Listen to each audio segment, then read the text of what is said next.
What's up, ski team athletes? Here today we are going to go over a mini band program. So you can use this in addition to or supplement from the at-home program. So for this program, all you need is a simple mini band. I get these ones from Perform Better. They're relatively inexpensive, and again, you can kind of challenge these movements a little bit more than just body weight. So we're going to follow the same structure as the home programs, where day one is going to be more of a strength endurance day, and then day two is going to be some more single leg holding movements, more strength-based movements, set into steps and reps instead of time. So again, this is day one, so we're going over all the strength endurance movements.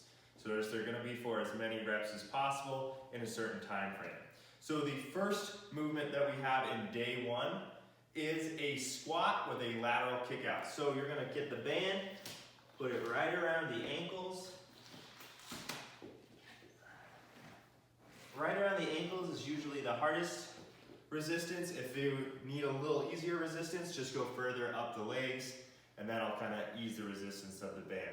So for this first exercise, it's the squat and lateral kick out. So you're going to get into your squat stance, go for one big squat, and then kick out laterally. And then you're alternating each side. All right, so you're going to do this for 1 to 2 minutes, as many reps as possible. Right? Again, focusing on all those fundamental squat patterns that we've learned. Then you're going to go into what's called a cross jack. So you're going to have the band in the same spot. Right after you're done with your squat and lateral kick out, you're going to go into a cross jack. So right leg goes over left foot.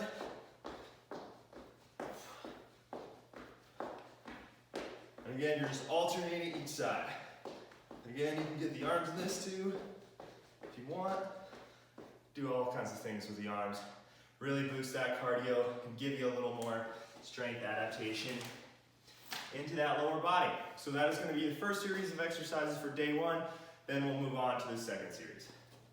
For the second set of exercises in day one, we're going to go to the upper body. So for the upper body, we have a curl and press. So you're going to put your hands through the band, and I like putting the band right on the wrist. Gives it a little bit of support. So we're going to do a curl and press. So you automatically want to put some tension on the band by driving those wrists out so your arms are nice and even and parallel.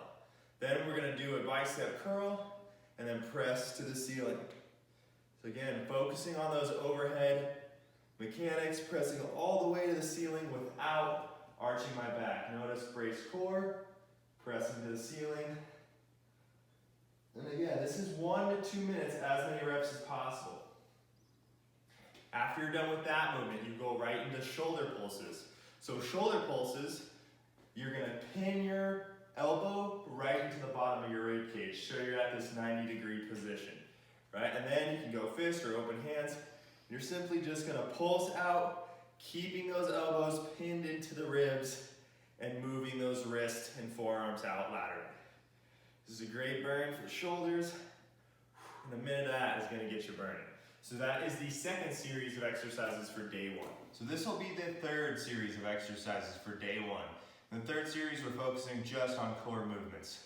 So the first one is a V up, knee to elbow. So we start with a band right above the knees.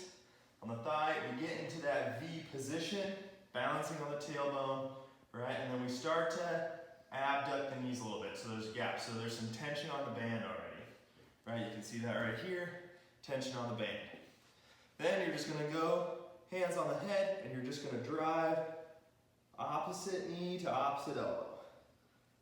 Staying in a solid balanced position, going for 1 to 2 minutes, as many reps as possible. Now again, with core, probably stay on that side of a minute rather than going for 2 minutes before you burn yourself out. And again, you can ease this one up by just doing taps. So if balancing in this position is getting a little challenging, right, your feet up, this position is getting a little challenging, you can always drop the heels and just go for the taps.